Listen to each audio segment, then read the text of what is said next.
Today has started out with a decent potential for the presumed ADHD to win. It's a perfect day to work outside. I've slept well, and the tasks calling out to me, from hole digging to starting a new job training and evaluating AI, are feeling accessible and not too taxing. I've also, for the last few weeks, been having the universe speak to me with lines from songs and television shows speaking about friendships, relationships, and the things you should hold dear. Today, I reached out to my best friend who I haven't meaningfully spoken to in months after I landed on a few conclusions. I'm exceptionally eager to cut bullshit people and unproductive soul-crushing lies and games out of my life. I haven't spoken to my mom in at least 10 years. I didn't wish my brother a happy birthday a few days ago. Living alone in bumfuck Cornholio has proven to bring more relief and focus than any day I've spent with any amount or type of roommates. That fact alone means I should build in a check when the instinct is to cut one more person off. I have another friend who said, almost word for word, even if you tried to rape me, I'd probably still be your friend and forgive you. Talk about setting the bar simultaneously and reasonably high and low at the same time, but I understood and appreciated her sentiment. My best friend and I are statistically two of the least agreeable people on the planet. We've taken the test and aggressively manipulative. We're either both and autistic or psychopaths. Not necessarily mean-spirited or evil ones, but ones with the capacity to wholly uncheck where those propensities might lead us. Until recent history, it never bled over into me feeling at the no-mercy end of his propensities. We've been friends since 5th grade, and we're in our 30s now. It creeps up on you. That said, it means I've never necessarily set a particularly strong boundary to help refine and determine our dynamic. Most people would understand this in terms of family. I've dispatched with most of my family, and the ones who remain I'm mostly civil towards in service to my dad.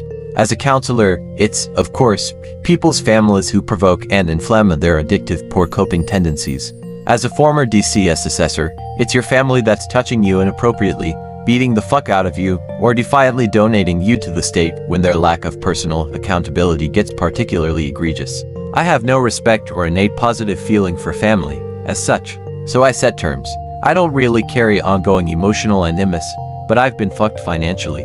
I would give, and still do, all of my time and funds that I could to real family and friends. No one who I'm going to designate that way owes me for that.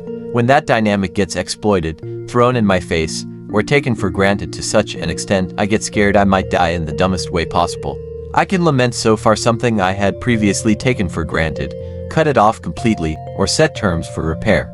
I'm not going to present terms to my batshit mom. I'm not going out of my way to make my brother feel better about his unresolved anxieties and resentments. I'm not going to kiss any of my thieving aunts or uncles' asses. My best friend. He's been more adrift than deliberately malicious, in my view. I'm not entirely sure he recognized any more than I had how much the dynamic had shifted. It took me literally popping off emotionally, not wishing to be dead, potentially crashing at 135 miles an hour to kick off this latest saga.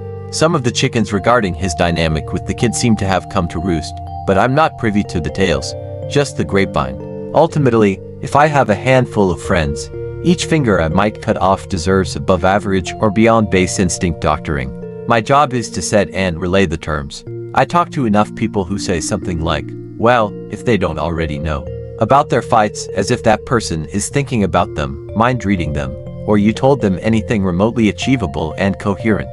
I reach out. 99 times out of 100, I get silence and the chance to imagine how weird and awkward I made it for someone who thought they'd never hear from me again. I'm considerably less inclined at this stage in my life to hold a grudge, at least with any emotional weight precluding any action steps to bring about a preferred resolution. I'll still cut you off completely, but that doesn't remove my obligation to listen to the universe, do and say what I can, and weigh the balance of my dynamics. This is the work. This is the living by example. I don't want to be isolated, resentful, and unreasonably angry. That said, what I want rarely, if ever, jives with how people treat me or what they want for themselves. Oh well.